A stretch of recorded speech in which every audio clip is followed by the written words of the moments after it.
Henrietta, our daughter-in-law, loudly said that elderly folks like us, being of a different class, shouldn't come to the housewarming party. We were shocked by her audacity and couldn't find words to respond. I had kept silent for our eldest son Warren's sake. But Henrietta's disrespectful attitude reached my limit. My husband Reagan and I exchanged glances, nodded in agreement, and told Henrietta that we understood. Satisfied, she smiled and went back to Warren. I am Bridget, 73 years old, and Warren is our son with Reagan. Warren was always quiet but started to assert himself in college. He introduced us to the woman he was seriously dating, and we happily consented to their marriage. Around 3 years into their marriage, during Christmas, Warren and his wife were coming home for the first time. I was excited to spend time with Henrietta. When they arrived, Henrietta initially seemed shy but gradually relaxed. As it got dark, I stood up to prepare dinner, and Henrietta offered to help in the kitchen. While we were in the kitchen, an unfamiliar voice, lower and harsher than usual, said, "It's cold. This house is too cold." I turned towards Henrietta in disbelief, and she was rubbing her hands together with discontent. In an unhappy tone, she expressed her dislike for old houses and complained about Warren insisting they come. Stunned, I was speechless as Henrietta vented her bad mood at me. She even made a disparaging comment, suggesting my appearance was all an act to get married. "I'm tired of waiting. Hurry up and get ready." "I'm hungry," said Henrietta, seemingly annoyed by my stunned silence. She gestured towards the stove and spoke dismissively. I hurried to obey, probably more shaken than I realized. Once I started moving, Henrietta did nothing but dictate, not lifting a finger to help.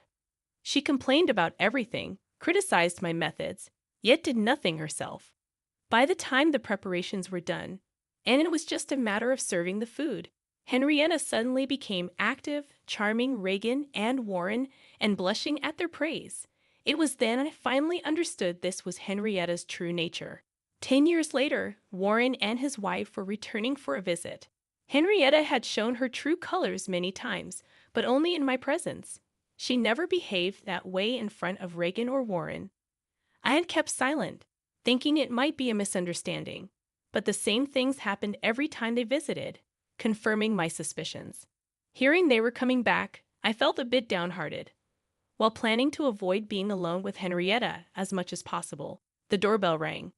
Sighing, I opened the door to find Warren standing alone. Surprised not to see Henrietta, I involuntarily looked around for her.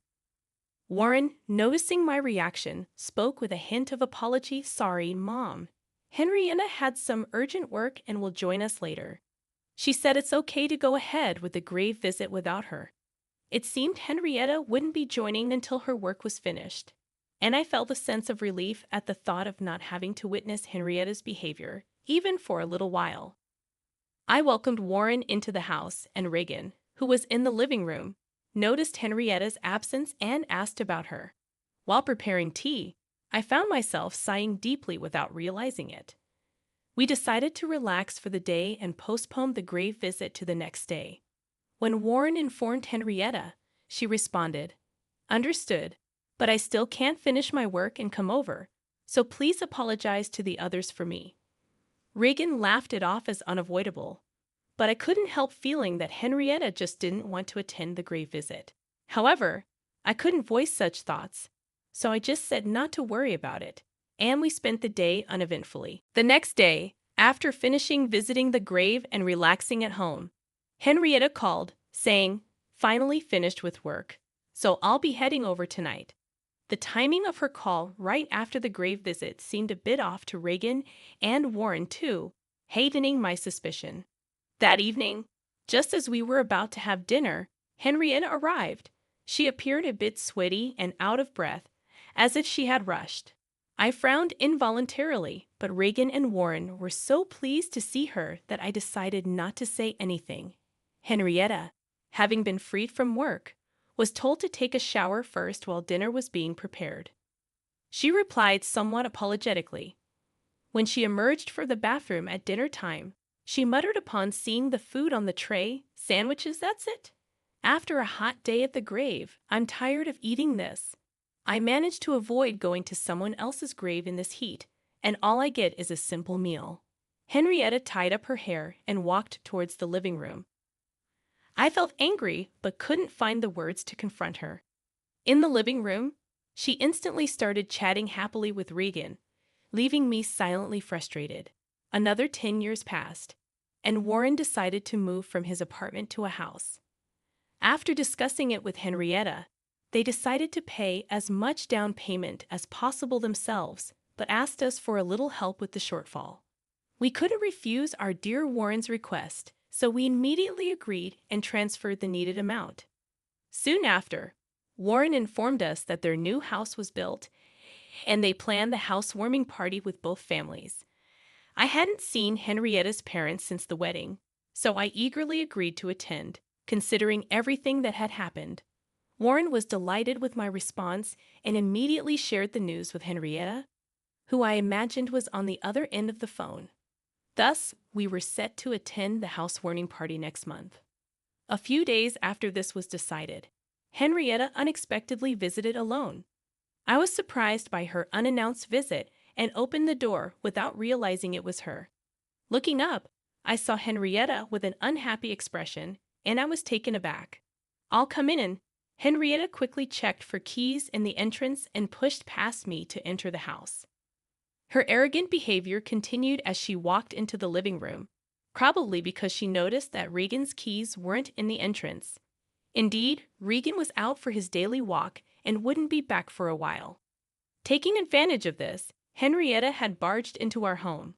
Feeling trapped, I followed her into the living room where she waited for me without sitting down. Before I could even close the door, Henrietta glared at me and said, "Bridget, you're planning to come to the housewarming party. It's a nuisance, so can you please not come?" Surprised, I responded, "What are you suddenly talking about? Regan wasn't there," so Henrietta, crossing her arms, started speaking in a high-handed manner. "You're planning to tattle to my parents about me, aren't you?" Henrietta glared at me with evident disgust, clearly not wanting her parents to know about her behavior. She must have specifically chosen a time when Warren was working, and she had a day off, knowing about Regan's routine walk, and had timed her visit accordingly. Henrietta was cunning indeed. Calmly, I replied, "I had no such intention, but now that you mention it, it might not be a bad idea." Henrietta frowned in annoyance, saying, "It's no joke. I married Warren because he's good-looking and earns decently. I don't want to deal with annoying relatives revealing." Henrietta's expression froze when she realized I had caught on to the true reason for marrying Warren. As I worried about her strange behavior, the living room door opened behind me. Turning around, I saw Regan, who looked surprised as he gazed at Henrietta, realizing that her conversation with me had been overheard. Henrietta clicked her tongue but decided to brazen it out, telling us the real reason. "Elderly folks like you, being of a different class, shouldn't come to the housewarming party." We were astounded by her audacity, at a loss for words. I reached my limit with Henrietta, daring to say such things even in Warren's absence. I had kept silent for Warren's sake until now, but I could no longer overlook such behavior. My husband Regan seemed to share my sentiment. At her utterly disrespectful attitude, we exchanged glances, nodded in agreement, and said to Henrietta, "Understood." Satisfied, she smiled and went back to Warren. Left behind, we felt suddenly very tired and sat down on the sofa. On the day of the housewarming party, we didn't go to Warren and his wife's home. We hadn't told Warren anything about the incident with Henrietta. Naturally, he must have thought we were coming. By now, Warren and his wife might be panicking. Sipping coffee with Regan at a cafe, I pondered this. Then Regan's mobile phone rang. He got up, answered the call, and stepped out of the cafe. I quickly paid the bill and followed him out, getting into the car. Regan switched the phone to speaker mode so I could hear Warren's voice too. "Dad, something strange is happening. All my relatives have suddenly got other plans, and you and Mom haven't arrived yet. Even Henrietta's relatives are canceling one after another. What's going on?" Feeling guilty about Warren's anxious tone but deciding to play dumb, we exchanged glances. Who knows what Henrietta's saying? Regan asked, sounding casual. His acting was so natural that it surprised me. Noticing my reaction, Regan winked and gestured to keep it a secret. I had to stifle a laugh, covering my mouth. Henrietta is also confused. Oh, another call's coming in. I'll call back later. Be safe, coming over. Warren still seemed to expect our visit, making me feel remorseful. But I convinced myself it was necessary to get back at Henrietta. Then my mobile phone rang. It was a relative who was supposed to attend today's party. Feeling sorry but chatting for a bit, I was engaged in a long conversation with a talkative relative when Regan's phone rang again. It was Warren. Regan switched to speaker mode and answered, "Dad, I just spoke to Henrietta's mom. What's going on? If you can still come, please do right away." Warren's voice, sounding close to tears, made me feel a tightness in my chest. Regan looked at me with furrowed brows. After I nodded at Regan, he reassured Warren. "Understood. We'll be right there. Calm down." With that, Warren, sounding relieved, hung up. We who were at a cafe near Warren's new home drove towards his place. Upon arriving and ringing the doorbell, Warren rushed out to greet us. Behind him, Henrietta glared at us with furious eyes. Once inside, Warren ushered us to the living room, waiting for us to sit on the sofa. Eagerly, he asked, "I didn't expect you to arrive so soon. Where were you? What's going on? All our relatives are angry. Henrietta's relatives are apologizing, and I have no idea what's happening." Calm down, Warren. First of all, congratulations on your new home. I'll explain everything now, I said to calm him down. I turned to Henrietta, who was silently sitting. You know why we're the only ones here, don't you, Henrietta? What do you mean? Henrietta feigned ignorance, prompting me to sigh lightly before starting. It seems you don't want us here, but given the current situation, your worries are gone, aren't they? Didn't want us here. What does that mean? Warren sounded confused. I smiled slightly and continued. Both your relatives and ours know everything now. Unfortunately, your plans have failed. You've already been reprimanded by your relatives, haven't you? A low growl unmistakably from Henrietta was heard. Ignoring this, I continued, looking straight at Henrietta.